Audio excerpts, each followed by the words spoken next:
The story of the dollar begins not with wealth, but with desperation. In 1775, the 13 American colonies were fighting for independence, but they were broke.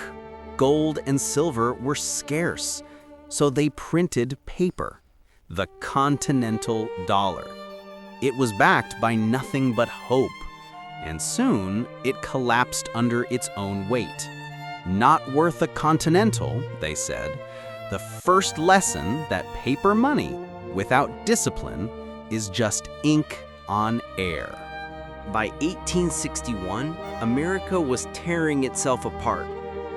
The Civil War wasn't just a battle of armies, it was a battle of wallets. The Union needed money, mountains of it, but the treasury was empty. Banks demanded gold. Lincoln had none. So he did something radical. He created money out of nothing. The greenback was born, a government note backed only by faith. For the first time, America said, "We are the credit." It was genius, it was dangerous, and it changed the world forever. In July 1944, while the Second World War still raged, 730 delegates from 44 nations gathered in a small mountain town in New Hampshire. The goal? To design the financial order of the post-war world.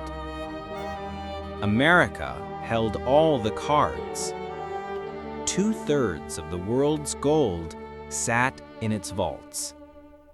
The factories of Europe were in ruins, and the British Empire was drowning in debt. And so the world made a deal. One currency would rule them all. The dollar would be as good as gold. Every nation's money would be tied to it. In that quiet room at Bretton Woods, the United States built an invisible empire, not of armies, but of credit, trust, and the printing press. For almost 3 decades, the Bretton Woods system kept the world in balance. Every dollar could be traded for gold, and trust was built on that promise. But by the late 1960s, America was spending more than it earned. The Vietnam War, the space race, and domestic programs were draining its reserves.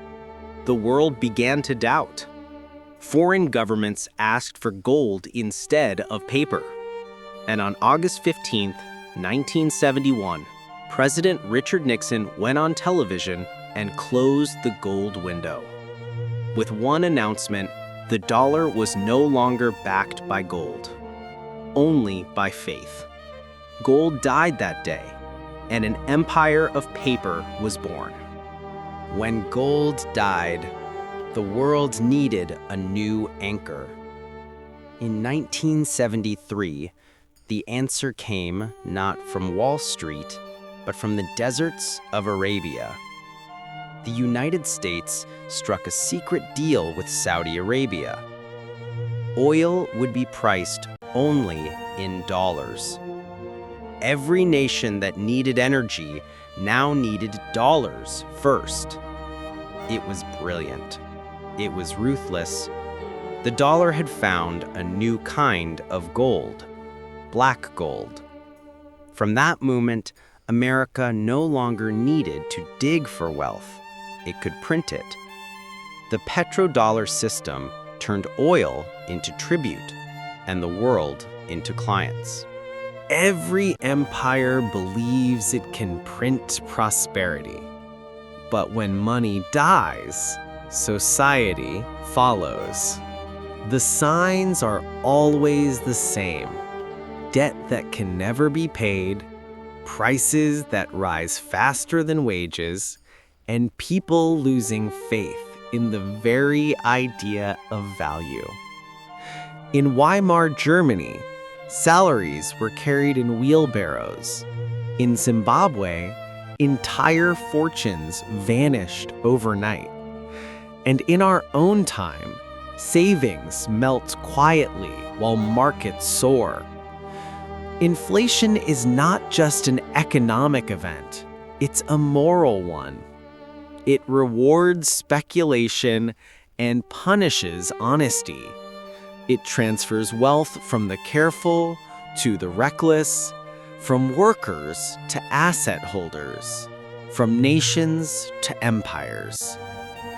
When trust breaks, money is no longer a tool. It becomes a weapon. When money collapses, what dies first is trust. But history shows something remarkable. Trust can be rebuilt. After Rome's denarius turned to dust, trade returned through gold and gilts.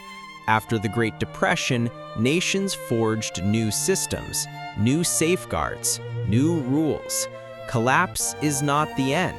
It's the reset. Each era discovers anew that real wealth is not paper or numbers, but trust, production, and shared belief in value. The question for our time is simple. When the next reset comes, what will we rebuild it upon? Every currency carries a ghost, a memory of the empire that forged it. The dollar was born from war, baptized in oil, and crowned in debt. Its power is vast, but not eternal. Like Rome's denarius, like Britain's pound, it will one day fade. And when it does, the world will look for a new anchor, a new faith, a new empire. The lesson of history is simple. Money is never neutral. It remembers who created it, who suffered for it, and who fell because of it.